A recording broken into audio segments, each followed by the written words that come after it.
Shalom teman-teman, jumpa lagi dalam ngopi yang ke-9. Hari ini bersama-sama kita akan mencari tahu apa maksud perkataan Paulus yang dituliskan di dalam 1 Korintus 13 ayat yang pertama, yaitu sekalipun aku dapat berkata-kata dengan semua bahasa manusia dan bahasa malaikat, tetapi jika aku tidak mempunyai kasih, aku sama dengan gong yang berkumandang dan canang yang gemercing. Nah, teman-teman, kita tidak akan membahas ayat ini secara detail, tetapi kita akan mencari tahu implikasinya untuk kehidupan setiap kita. Yuk, sama-sama kita simak liputan berikut ini. Guys, apa sih dasar kekristenan kita? Kasih. Ya, benarkah kasih? Benar, kasih adalah sebagai dasar dari kekristenan kita.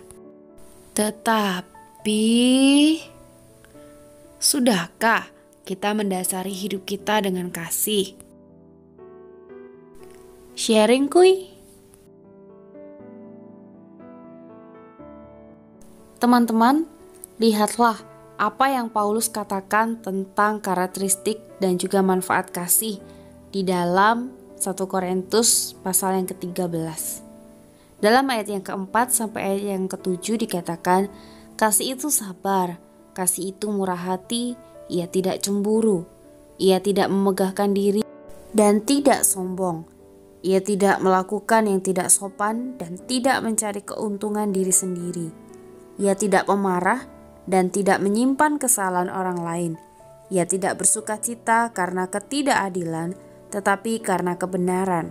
Ia menutupi segala sesuatu, percaya segala sesuatu, mengharapkan segala sesuatu, sabar menanggung segala sesuatu. Teman-teman, coba pertimbangkan dan coba pikir dan juga renungkan.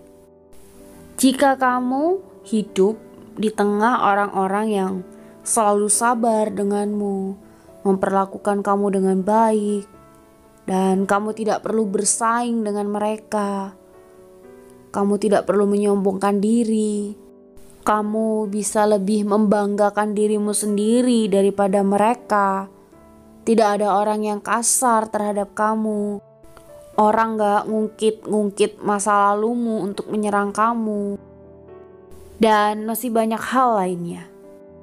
Adakah manfaat yang dapat kamu peroleh?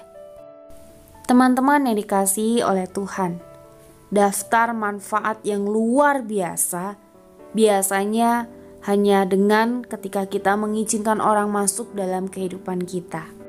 Saya sangat bersyukur untuk setiap orang yang Tuhan hadirkan dalam kehidupan saya, di mana melalui mereka banyak hal pembentukan yang boleh Tuhan kerjakan di dalam kehidupan saya pribadi.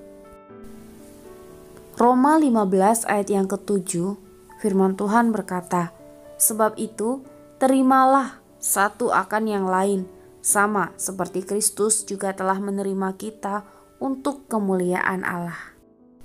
Teman-teman, berkat datang dengan adanya penerimaan, penegasan, dan penghargaan secara lengkap yang dapat kita terima dari setiap orang-orang yang Tuhan hadirkan ada di sekitar kehidupan kita, ada di sekeliling kita.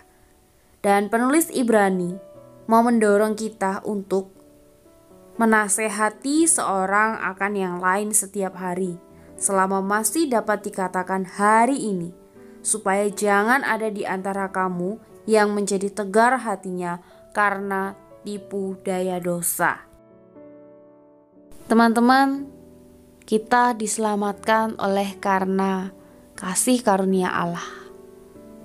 Dan marilah kita juga mau membagikan kasih kita kepada setiap mereka yang masih belum mendapatkan akan kasih Kristus. Marilah kita saling memperhatikan supaya kita saling mendorong dalam kasih dan dalam pekerjaan baik.